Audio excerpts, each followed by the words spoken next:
On repart les amis, donc une fois qu'on a, je l'espère, compris à peu près les tensions, on va dire, sur la fixation des prix, les équations qui sous-tendent cette fixation de prix et les interrogations que ça pose. Ok, allons sur, ouvrons un petit peu les chakras.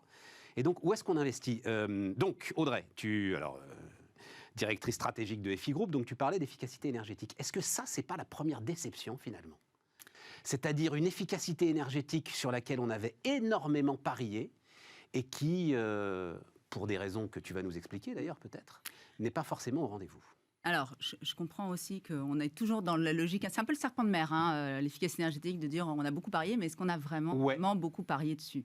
Moi, je pense que là, on a une dynamique, on le sent, nous, EFI, ça fait un peu plus de 12 ans qu'on accompagne les particuliers pour réaliser des travaux de rénovation énergétique. On sent qu'il y a une vraie dynamique depuis 2-3 ans où on met le maximum dessus. Jusqu'à présent, on était quand même... Alors, on se donnait bonne conscience. Il y avait des aides, il y avait des crédits d'impôt, il y avait des TVA, il y avait des choses intéressantes. Mais il n'y avait pas une vraie dynamique. La vraie dynamique, elle est quand même assez récente. Certainement que le prix de l'énergie doit avoir un effet. Je pense qu'il y a une vraie prise de conscience des gens que, effectivement, ce que je disais tout à l'heure, c'est-à-dire qu'effectivement, ils payent un prix du mégawattheure dont on parlait tout à l'heure, mais dont ils ne connaissent pas vraiment. Audrey, attends, parce que j'aime bien les chiffres. Faisons comme Dominique. Combien de logements à rénover aujourd'hui pour parler véritablement d'efficacité ? 5, 6, 10 millions ? Oui, alors là, si on doit parler des... Combien on peut en faire par an aujourd'hui ? 30, 40, 50 000 ? Non, on n'est absolument pas sur ces chiffres-là, Stéphane. En fait, là, aujourd'hui, on s'est donné un objectif de 500 000 logements à rénover par an. En réalité... Objectif qui n'a aucun sens. Il n'y a pas les bras pour le faire, on est d'accord. Mais bien sûr que non. En réalité, vous savez combien il y a eu d'isolations l'année dernière qui ont été réalisées ? 1 million. 1 million, est-ce que les gens le savent ? Non. Voilà. Non, mais 1 million, pas d'isolation globale. 1 million, c'est j'ai foutu de la laine de verre dans mes combles. Sujet. Ah bah oui. Eh oui, mais alors la laine de verre dans les combles, justement, puisqu'on en parle, vous savez combien ça fait d'économies sur la facture, puisqu'on parle du pouvoir d'achat ? Vas-y. 30%. 30%. Vous savez, quand on change sa chaudière d'une vieille chaudière fuel vers une pompe à chaleur, vous savez combien on fait d'économies sur sa facture ? 1 000 €. On a à peu près un peu plus de 2 000 € de facture quand on est au fuel. Oui, mais ça, c'est de la production électrique au plus, on est d'accord. Le sujet, c'est l'électricité. Non, mais alors attendez, parce que c'est aussi de la performance. C'est-à-dire que les pompes à chaleur qu'on installe aujourd'hui n'ont rien à voir en termes d'intensité, de performance électrique par rapport aux chaudières fuel ou même par rapport à des convecteurs électriques. Même au clipin. Donc ça veut dire, attends, je vais finir avec ça, parce qu'on ouvre des tiroirs sans arrêt, c'est génial pour le débat, mais donc ça veut dire, tu dis, en fait, en se focalisant notamment sur des rénovations globales, on se gourde d'objectifs, on essaye d'être... On habille la mariée de façon beaucoup trop belle et elle ne peut plus marcher. On ne se gourde pas d'objectifs. Je pense qu'il faut les deux objectifs. Mais en ne regardant que ça, en fait, on passe à côté quand même de beaucoup d'efforts qui ont été faits jusqu'à présent. Et je pense qu'il faut... D'accord. En tout cas, qui aujourd'hui fonctionnent. Nous, on accompagne 100 000 personnes par an à faire des travaux de rénovation énergétique. On a 1 million de visiteurs sur nos sites. Nous, on ne fait pas les soldes de Noël sur nos sites. C'est que de la rénovation énergétique.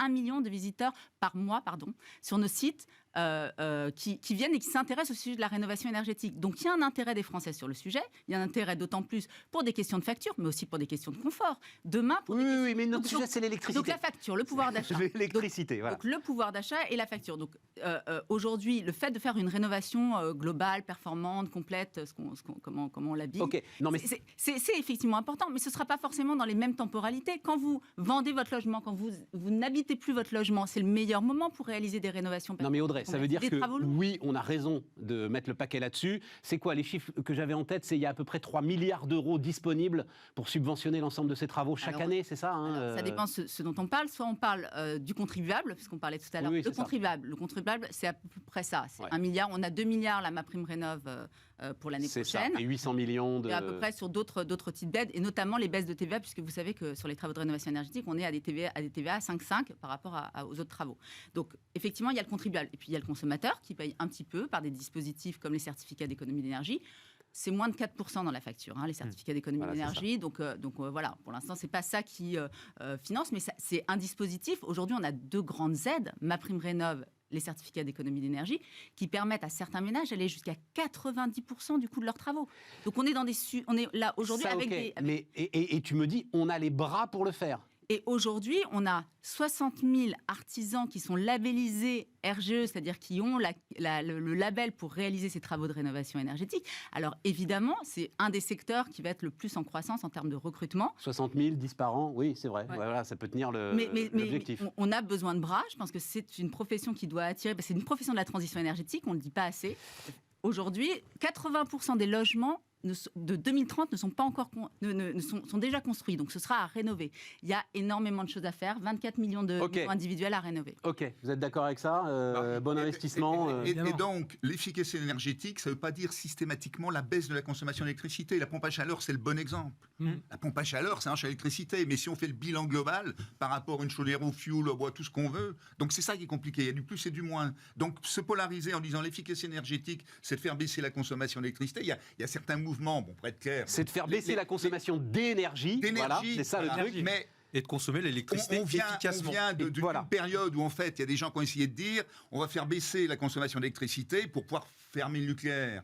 Et ça, ça colle pas. Ouais. Là, on va consommer de plus en plus d'électricité, mais globalement, on va faire des économies d'énergie. C'est le fameux adage des années 70, plus d'usage de l'électricité, mais moins d'électricité par usage. Et on retombe toujours sur le même principe. Et ça n'a pas changé. Je pense que c'est intéressant, tu reprends les années 70. À l'époque, le slogan, c'était « Mettez un pull et gardez votre température de logement à 19 degrés ». Vous n'avez pas connu ça. Mais je l'ai su après. Nous, on a connu ça. Moi, j'ai connu ça, on l'a pas fait. Il faut dire aux gens, la sobriété énergétique, c'est la modernité énergétique. Bon, ok. Derrière, alors la production, une fois qu'on a fait l'efficacité, la production. Toi, Dominique, tu vas me dire tout sur le nucléaire. Non. Je veux dire, déjà, autre chose. Mais même chose, est-ce qu'on a les bras? Déjà, le problème de la production, si on regarde à 30 ans, dans 30 ans, toutes les centrales nucléaires seront arrêtées, parce que malgré la prolongation de la durée de vie, on va peut-être aller à 60 ans, puis peut-être pas sur toutes, ce sera fini. Tout ce qu'on est en train d'investir actuellement en éolien, en énergie renouvelable, aura aussi dépassé les 20 ans. Donc, dans 30 ans, le système de production, c'est zéro. Et je ne parle pas du réseau. Donc, de toute façon, il y a un mur. Alors après, on peut mettre des chiffres, mais à 30 ans, on doit être autour des 1000 milliards. Enfin, alors, suivant ce qu'on va faire. On parle de la France, là. Je parle de la France. Je connais bien que la France. Donc, le sujet, c'est 1750 TWh. Quelle péréquation je fais entre du nucléaire, du renouvelable, l'hydraulique qui ne bouge pas, il y a 50 TWh d'hydraulique qui sera toujours là dans 50 ans, ça ne bougera pas, sachant quand même qu'il ne faut pas oublier une chose, c'est un problème de quantité d'électricité, mais c'est aussi un problème de passer les pointes. Aujourd'hui, les pointes, alors moi je ne suis pas spécialiste, mais on se balade entre 80 gigawatts et 100 gigawatts. Ouais. On peut penser que dans 30 ans, on sera encore à 100 gigawatts. Donc, il faut avoir un système de production qui, en puissance, passe des pointes de 100 gigawatts. Non, ce sera plus que ça. En fait, j'espère qu'on aura moins de points. Attends, vas-y. En fait, mais on sera peut-être à 80, mais on ne sera pas en dessous. Sur les principes, on est d'accord avec Dominique. Globalement, 1000 milliards d'investissements sur les 30 ans qui viennent. C'est l'ordre de grandeur. C'est l'ordre de grandeur. On l'aura dans les analyses économiques qui vont sortir à la fin du mois. C'est l'ordre de grandeur parce qu'effectivement, il y a tout à rénover. Le parc nucléaire sera fermé. Effectivement, l'éolien et le solaire qui est installé aujourd'hui sera fermé. On ne parle pas du réseau. Et on ne parle pas du réseau, parce que plus il y aura d'éolien, plus il y aura des problèmes de réseau. Et surtout, on dit que le parc nucléaire vieillit par vague, parce qu'on l'a construit par vague. Le réseau vieillit par vague pareil. Et donc, il faut le renouveler aussi. Donc, il y a énormément d'investissements à faire là-dessus. Et effectivement, il faut voir comment est-ce qu'on passe les pointes sur l'électricité, parce que c'est ce qu'on disait, il faut que la production soit égale à la consommation à tout moment. C'est bien aussi d'arriver à lisser cette pointe. Donc ça se fait avec de l'efficacité énergétique. Ça se fait avec les fameux smart grids, les réseaux intelligents. Ça se fait en pilotant les usages. Le saisonnier, quand même, avec les smart grids, il va falloir qu'il soit très très smart. Voilà. Mais ça se fait en pilotant les usages. Votre électrolyseur, vous pouvez l'arrêter pendant les 2 heures de pointe pour qu'il ne produise pas d'hydrogène entre 18h et 20h et qu'il reprenne après quand la demande est un peu plus basse. C'est comme ça qu'on passera aussi les pics avec un pilotage de la demande. Alors, il faut essayer de ne pas aller trop loin sur ce pilotage de la demande parce que quand on va commencer à couper les lave-vaisselle et le chauffage, ça va commencer à se voir. Mais il y a certaines industries qui peuvent aider. Tu ne crois pas qu'on peut l'accepter, ça, Nicolas? Alors, quand est-ce que c'était je crois que c'est... Attends. Mais je crois que de manière très particulière, vous souviendrez de la date, RTE nous avait demandé de faire un effort, alors que c'est toujours 19h normalement, de faire un effort un matin et une matinée. C'était en janvier. Voilà. C'était effectivement en janvier. Et je me suis dit, mais oui, en fait, c'est assez simple, tu vois, d'écouter la radio et d'écouter RTL. Ça fonctionne, mais il faut que ce soit très ponctuel. Mais aujourd'hui, ça peut se piloter de façon structurelle. C'est-à-dire, je reviens à ce qu'on disait, le nucléaire, l'éolien, le coût, c'est un coût d'amortissement. C'est un coût fixe. L'uranium, ça compte pas, et l'éolien, donc c'est du coût fixe. Donc, l'intérêt pour lisser la pointe, c'est de faire en sorte que les gens passent des contrats de puissance le moins élevé possible. Aujourd'hui, on facture l'électricité comme le téléphone il y a 50 ans, en quantité de kilowatts consommés. Ça ne correspond absolument pas à la réalité de ce que sera l'infrastructure de production. Donc si demain, on sait faire effectivement des tarifs comme le téléphone, un forfait 16 kWh, etc. Les gens, ils vont se l'imposer. Oui, et puis c'est surtout les industriels de toute façon qui. Mais les particuliers aussi. On le fait déjà aussi avec les chauffe-eau. Avec les chauffe-eau. Julien, il démarre à 23 heures. On sait qu'on va aller vers un prix de l'énergie de plus en plus cher et vers un prix de l'énergie qu'on paiera de plus en plus en abonnement. Une des tendances, c'est on va se mettre à autoconsommer de plus en plus. Donc quand on autoconsomme, on produit sa propre électricité. On a besoin du réseau parce qu'il y a toujours un moment où il faut qu'on soutire un mégawattheure du réseau. Mais quand j'autoconsomme, je ne paye pas le réseau. Donc, il faudra se mettre à payer non plus le mégawattheure que l'on consomme, mais la capacité. Je veux une puissance. À un moment, je paye pour avoir le droit à une certaine puissance. Et c'est d'ailleurs pour ça que, on parlait de signal prix de manière générale, et ça incite plutôt à l'efficacité énergétique, mais on a aussi des signal prix sur la puissance. Et on va aller de plus en plus vers des signaux prix pour de dire, peut-être que quand vous consommez à 19h en plein hiver, le prix sera peut-être pas le même que quand vous consommez en plein mois d'août. Julien, j'ai pas compris, je comprends pas l'histoire du signal prix sur la puissance. Je vais vous expliquer, ça existait déjà en fait à l'époque d'EDF, donc que moi j'ai pas connu, mais que certains autour de cette table ont connu. On avait un prix qui disait à certaines, alors ça existe encore les heures pleines, heures pause, mais il y avait les EJP. On disait effacement au jour de pointe. Donc en jour de pointe, vous payez plus cher votre électricité si vous consommez. Et ça donnait un bon signal prix. Il y avait aussi une différenciation horaire sur certains tarifs, notamment avec le ballon d'eau chaude. Et ça existe toujours aujourd'hui. On disait votre ballon d'eau chaude, il se rallume à 23h quand il y de creux. Donc revenir sur des dispositifs comme ça. Et systématiquement comme le téléphone. Et systématiquement. Quelqu'un prend un abonnement 10 kW de puissance, et puis un autre va prendre, parce qu'il a les moyens, va prendre 25 kW. Et quand à un moment donné, il y a la pointe, il est à 10 kW, il est coupé, et celui à 25, il est coupé. Et celui qui a 10 kW, s'il dit non, ça me gêne, il augmentera son abonnement. Mais si on fait ça, on écrête complètement ces problématiques de pointe de puissance qui, effectivement, nécessitent de surinvestir en capacité de production. Et comme le coût du kilowatt, c'est l'investissement, c'est là où il y a un changement de paradigme, et c'est là où on s'éloigne de cette problématique du prix du gaz. Ça n'a plus rien à voir avec le problème du prix du gaz. Un mot des dispositifs d'effacement, Julien, qui sont là aussi sans doute très intéressants, c'est-à-dire une entreprise qui est subventionnée pour à un moment arrêter sa production. De toute façon, les capacités de production, c'est jamais à 100%. Donc, elle gère ensuite l'emploi du temps de sa production en fonction de ces dispositifs d'effacement. Oui, c'est un dispositif qui existe pour les entreprises et pour les particuliers. Nous, en Europe, on a un réseau qui est tellement bon qu'on a besoin de ce dispositif aujourd'hui quasiment que pour les entreprises.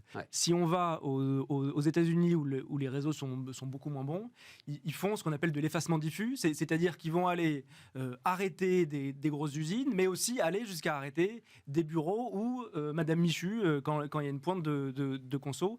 En France, on n'en est pas encore là. Aujourd'hui, il y a des industriels qui participent à cet effacement, c'est-à-dire c'est très simple, c'est le réseau a toujours besoin d'être équilibré, et à un moment donné, plutôt que de demander à une centrale à gaz ou à charbon de démarrer parce que j'ai besoin d'électricité, au fioul, je vais aller demander à un industriel de s'arrêter de consommer, qui est quand même un peu plus malin.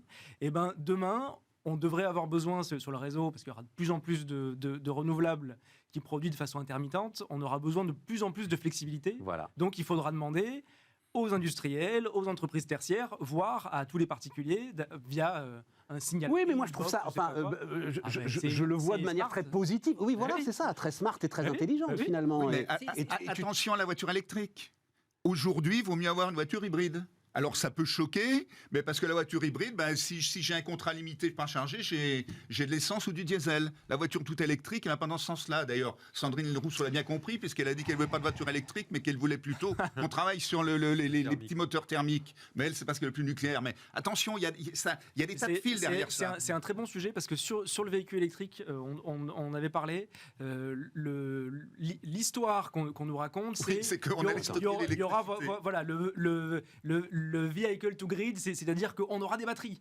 Ça. Attends, il faut le préciser, parce que pour moi, c'est toujours l'histoire. C'est-à-dire, je rentre à 18h30, ma batterie, en fait, elle est encore pleine d'énergie, et là, je remets l'énergie qui est dans la batterie de mon véhicule électrique sur mon réseau personnel que tu décrivais tout à l'heure, et je fais cuire le poulet.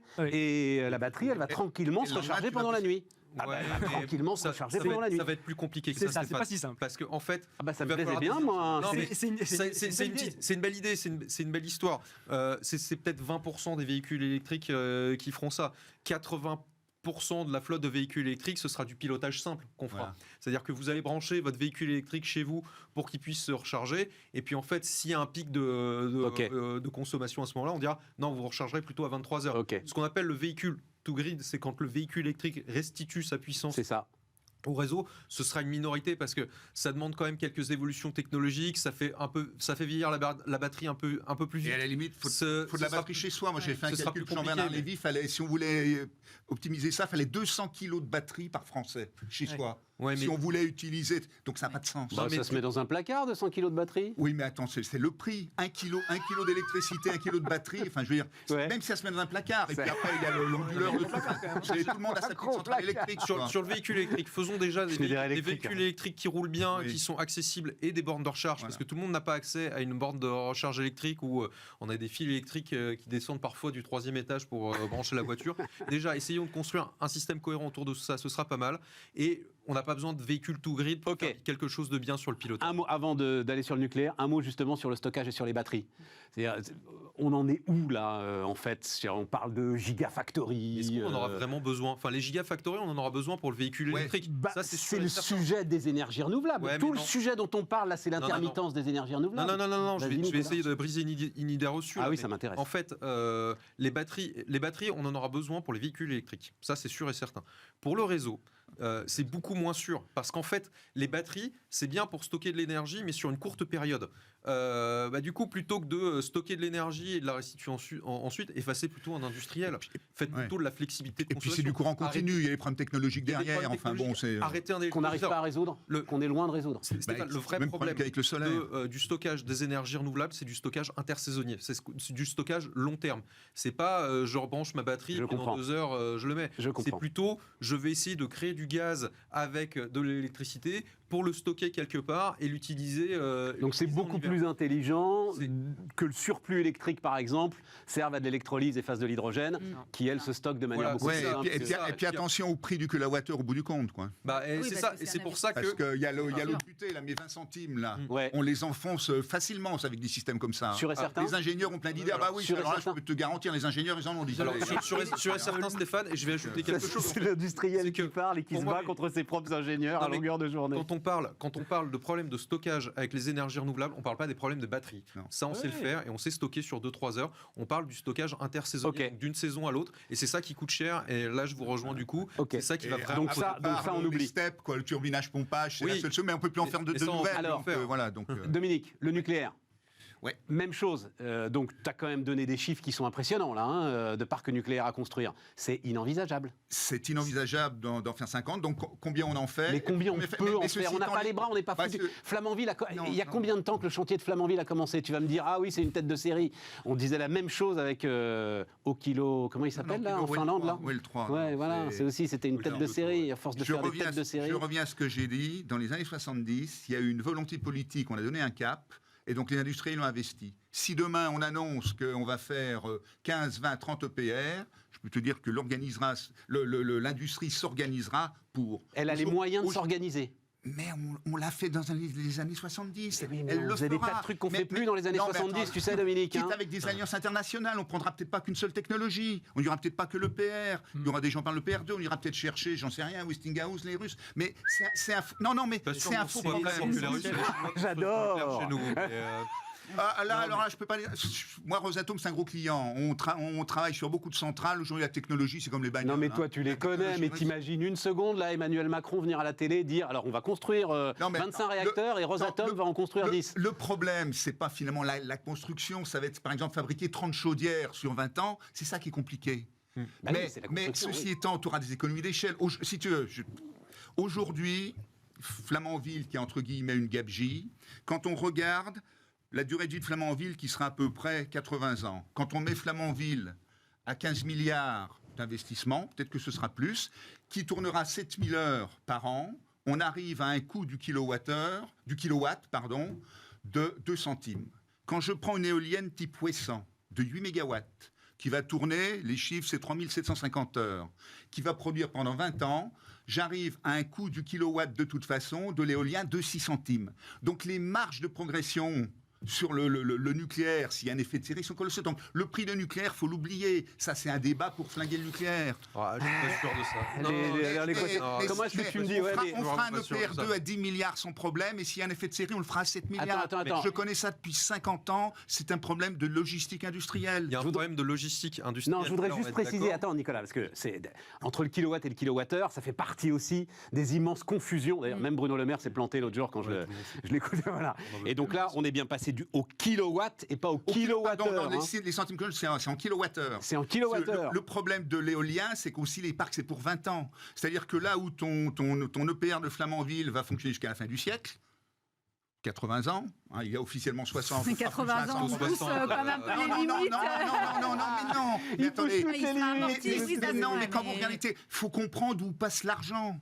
On a fait un truc là, on a fait la sommation des contraintes allemandes en matière de sûreté. C'est ça, on a fait le truc le plus sécure de tout le sécure, plus quoi. sécure. Mais regardez, les Finlandais, ils n'ont aucun doute sur le fait que leur truc va fonctionner 80 ans. Je pense qu'on parle du Vas-y, prix. vas-y, Moi, ouais. je pense qu'on parle du prix, mais il faut parler de l'acceptabilité de ces nouveaux EPR ou nouveaux. Parce qu'on a déjà là, on entend beaucoup le débat sur les éoliennes, donc effectivement l'acceptabilité des éoliennes. Mais vous vous rendez compte si on doit construire. Oui, Ah, on mais les je crois que mettra c'est sur beaucoup site plus existant. On les mettra sur site C'est existant. ça, Je voilà. crois que c'est beaucoup Donc, plus le simple, vrai ouais. sujet, il est là. Ah, mais- Le nombre, on est limité par les sites, parce qu'aujourd'hui, il faut plutôt des sites en bord de mer, parce que les problèmes un peu des niveaux d'eau des rivières l'été, d'où d'ailleurs les SMR, mais ça fait rien quand on voit Gravelines, on peut faire un certain nombre. Donc Bon. j'allais dire, on en fera peut-être une vingtaine, et puis derrière, on fera des éoliennes. Mais la péréquation sera de ce type-là. Le problème, c'est est-ce qu'on va faire du gaz ou pas? Moi, je pense qu'on nous a sorti du chapeau un peu les SMR, parce que le SMR permettra d'éviter de faire du Donc, gaz. Parce petit qu'un réacteur SMR à 170 mégawatts, il va démarrer comme ça en 1 heure. Il démarrera presque comme une mobilette. turbine à gaz. Pardon. Alors qu'un EPR, c'est un gros paquebot. On ne peut pas l'arrêter, on ne peut pas le piloter Absolument, comme ça, même si on peut un peu Je serais Ok, quand même plus vas-y. modéré sur la capacité de la filière nucléaire à en construire 40 là en 30 ans. Mais commençons déjà, commençons quelque part. Après, on verra jusqu'où on peut monter, comment répondra la filière après. Mais ce qui est sûr, c'est que si on fait un mix, si on arrête le nucléaire là, et qu'on va sur un mix 100%. Non, on parle pas On de est ça, sur- personne On n'en est sur un parle. pari. Non, mais c'est important parce qu'on est sur un pari technologique Oui, mais on et s'en un fout, pari Nicolas. industriel. Bah, écoute, Non, personne n'en parle. Ok, bah si on fait les réacteurs nucléaires, on est sur un pari industriel. Parce que comme tu le disais, est-ce que la filière pourra Ouais. Eh ben, il faut bien commencer quelque part. Et ça a Donc, déjà été fait. Commençons. Et ça a déjà Désolé, été ça fait. a Mais déjà c'est pour été ça que fait. ce n'est pas un pari technologique. C'est pas un pari technologique, c'est un pari c'est un pari industriel. industriel. Par contre, on a effectivement une supply chain qui est à terre, des compétences qui sont à terre. Donc, il faut les remonter. Mais donc, il ne faut pas repartir comme on est parti sur Flamanville Voilà. en disant. Faut donner de la en disant, visibilité. on va y On va en arriver. faire un. Attendez, parce que je voudrais que les autres s'expriment aussi. Dominique, on n'a pas été foutu de faire les soudures. Un soudeur Non, qui est non, capable. non, Mais non. enfin, C'est bon de Dieu, tu la le sais très caricature. bien. Non, c'est Non, pas de non, la c'est pas ça le caricature. problème. Moi, j'ai discuté de Non, ça non. avec Jean-Bernard Lévy, avec non, Anne non, Lauvergeon. Anne, elle m'a tout expliqué sur l'idée. Ben, Je c'est- pensais. C'est un problème de sûreté, c'est pas un problème de soudure. C'est un problème de perte de compétences fondamentales. Bah, Et ça, tu les recrées pas en 6 le- mois. C'est comme les lits de réanimation, tu vois. La problématique de C'est- l'exclusion de rupture, ça a été un choix. Il y avait 2 choix possibles. Mais tu auras les mêmes choix. L'ASN va pas baisser son niveau d'exigence, justement, Audrey le dit, parce que tu auras un sujet d'acceptabilité. Je peux te dire qu'aujourd'hui, les études de l'EPR2, on est en plein dedans, j'ai quand même des centaines d'ingénieurs là-dessus. Et ouais. Je peux te dire qu'il va être plus simple que l'EPR. Parce que le PR, c'est une complexité. Certains sujets inutiles. Julien. La Cour des comptes n'est pas totalement d'accord avec le fait que ce sera vraiment plus simple et vraiment moins chiant. Si on met la Cour des comptes là-dedans, on est mais foutu, là, les mecs. La Cour des comptes, c'était quelque chose de très bien. Mais la Cour des comptes, franchement, quand elle s'occupe de sujets comme ça. Pas beaucoup dans les bureaux d'études quand même. Donc, mais ouais. Vas-y, Julien. Pour reboucler la boucle, que ça soit pour construire des nouveaux réacteurs nucléaires, pour financer des travaux d'efficacité énergétique, pour installer du renouvelable et donc déployer le réseau, de toute manière, ou le CO2, on va payer notre électricité plus cher, on va payer notre énergie plus cher. Et ça, c'est quelque chose qui est, pour moi, inhérent à la transition énergétique et qui n'est pas suffisamment dit. Tu as raison. C'est fait pour ça. On va payer plus cher. Et même limite, il faut payer plus cher. Ouais. Le problème, c'est combien? C'est la question. Non, je pense qu'on va payer plus cher. Peut-être que le vrai sujet, c'est aussi la volatilité. Parce que pour investir massivement, il faut avoir une stabilité des prix. Et c'est ça aussi. Quand on a investi dans les années 70, on avait justement une répercussion. Et tu le disais très bien, on avait une répercussion dans les prix. Et donc, on avait de la stabilité. On savait qu'on allait investir, mais on allait répercuter. Là, aujourd'hui, quand on a une volatilité des prix et que ça va à la hausse, à la baisse, c'est ça aujourd'hui qui, je pense, est peut-être le plus dramatique, parce qu'on sait que ça va augmenter, mais on ne sait pas dans quelle proportion. Et puis, en fait, on va tous se dire, quand ça augmente trop, attention, on va trouver des caps, des plafonds, des chèques, des choses. Et donc, du coup, on va tout faire. Et je peux comprendre, parce qu'il y a effectivement un problème de précarité énergétique, il y a un problème de pouvoir d'achat. Donc, on va tout faire pour pouvoir limiter cette hausse. Mais malgré tout, la question, c'est quand même, pour pouvoir investir, il faut pouvoir avoir des prix qui reflètent cet investissement. Audrey, ça veut dire que, je pense que c'est l'idée de Dominique, c'est-à-dire revenir au système des années 70, tu renationalises le truc et tu fixes un prix qui est lié au coût. Mais oui, mais c'est pas pour ça que le prix sera moins élevé qu'aujourd'hui. Hein. Enfin, on sera. Hinkley Point. Oui, mais au moins t'enlèves cette volatilité dont tu parlais. Tout le monde a critiqué Hinkley Point, l'Angleterre, sur comment le gouvernement britannique peut acheter, je ne sais plus combien c'est, 900. Et on s'aperçoit 92 du mégawattheure. Et on s'aperçoit que c'est un très bon deal pour tout le monde. Et sur 30 ans, le prix est bloqué sur 30 ans. Attends, 92,5 livres du mégawattheure, tu me traduis en euros, là, parce que je ne sais plus où elle est. Non, mais là, il faut expliquer. Flamanville, donc c'est moins cher que le prix actuel, c'est ça que ça veut dire? C'est clairement moins cher que le prix actuel, parce que tout est moins cher que le prix actuel, donc là, c'est parti. Mais ensuite, c'est sur 30 ans. Et donc, c'est ce que vous disiez tous les deux. Aujourd'hui, le marché n'assure pas une visibilité sur 30 ans des prix. Donc, il faut un minimum de régulation. Donc, sans revenir au système des années 70, on va dire, un gros monopole, tout ça. Il faut une régulation. Il faut un prix qui est payé par le consommateur, mais on n'est pas obligé de répercuter tous les coûts sur le consommateur. On aura forcément de la subvention. On aura besoin d'une subvention, c'est sûr. Attendez, il nous reste 4 minutes. Il y a quand même un point, parce qu'on ne parle pas des énergies fossiles. Est-ce qu'on est sûr que, donc, de ce qui est en train de se passer avec le prix du pétrole, et visiblement, les experts du pétrole nous disent que ce qu'on est en train de vivre avec le gaz, on va le vivre avec le pétrole. Je regardais le shift annoncé par Total, là, qui est quand même très impressionnant, mais c'est 13 à 15 milliards d'euros par an d'investissement pour maintenir le socle de nos activités, dit Total. Mais c'est fini, hein, on ne va plus aller en chercher de nouveau. Ça fait longtemps que c'est fini, ça. Mais, non, mais est-ce que ça veut dire qu'il faut aussi continuer à penser aux énergies fossiles et continuer aussi à les mettre quelque part dans le mix, ou on va pouvoir totalement s'en passer? À l'échelle de la planète, c'est évident. À l'échelle de la planète, le gaz, le charbon. Le problème, là, on parle de la France, donc on a un peu d'exception, mais à l'échelle de la planète, les énergies fossiles, il y en a pour longtemps. D'où le prix du charbon, d'où le prix du gaz, d'où le prix du pétrole. C'est évident. Il y en a pour longtemps, mais il n'y a plus l'exploration-production qui permet... D'où le fait qu'il va falloir qu'on apprenne à s'en passer. Et en fait, la grande promesse, c'était de dire que les pays en voie de développement sauteraient de pas beaucoup d'énergie directement à du bas carbone. On voit que c'est pas si simple, notamment avec l'explosion du charbon en Chine. La moitié du charbon consommé dans le monde aujourd'hui, il est en Chine. Mais d'où le problème aujourd'hui, parce qu'ils veulent passer au gaz et que du coup, ils sont demandeurs de gaz et ça crée les tensions sur le gaz. Mais d'où l'intérêt géopolitique de se passer des énergies fossiles. Et faisons-le d'une façon désirable. Moi, j'entends plein de gens qui me disent non, mais avec tout ce qui se passe, la planète, le climat, faut pas faire d'enfants. Mais quelle horreur! Personne vous suivra là-dedans. Donc il va loin ce débat. Non, mais il a raison. C'est ce que j'entends. C'est ce que j'entends à chaque fois que je suis Non, c'est pas ce que t'entends. J'entends la même chose. Stéphane, j'entends la même chose. Et en plus, en France, les gens qui disent ça, on va plus faire d'enfants en France. Non, mais dans 30 ans, on sera 0,7%. Il faut que cette transition énergétique, elle soit désirable, parce qu'il faut que les autres nous copient. Donc du coup, on va pas faire des choses avec des restrictions, des privations, des gens qui n'auront pas d'enfants, parce que ça ne marchera pas. On arrivera peut-être à le faire à une petite échelle, mais il faut que les autres nous copient.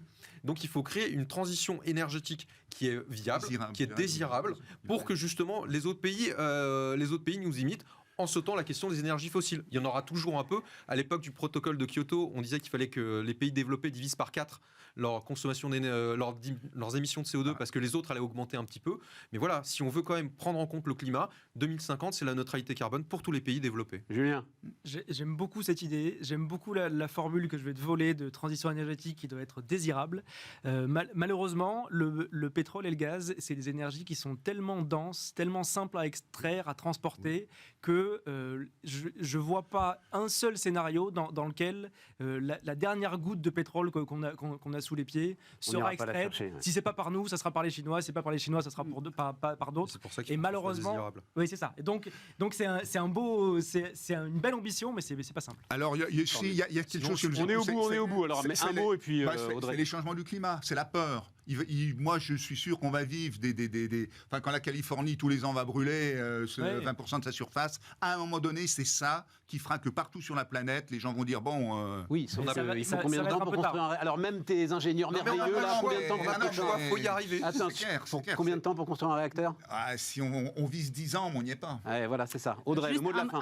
Un mot sur la fin des énergies fossiles. En tout cas en France, la fin des énergies fossiles, c'est déjà la fin du fioul. Juste, je vous le dis, aujourd'hui, il y a encore 4 millions de personnes qui se chauffent au fioul. Le gouvernement a déjà annoncé qu'il n'y aurait plus la possibilité de racheter une chaudière fioul. Donc on est déjà sur la fin du fossile. Et puis le gaz, aujourd'hui, dans le chauffage, exactement. Non, je pense que désirable, oui, une transition énergétique efficace. Je pense que c'est ça qu'il faut. Et quand je disais, oui, évidemment. Vive les vendeurs, vous êtes merveilleuse, Audrey. C'est vraiment ça qu'il faut arriver. C'est vraiment qu'on soit désirable avec de la modernité. Oui. Voilà. Les amis, j'ai adoré. J'espère que vous aussi. Et on se retrouve lundi pour un autre débat.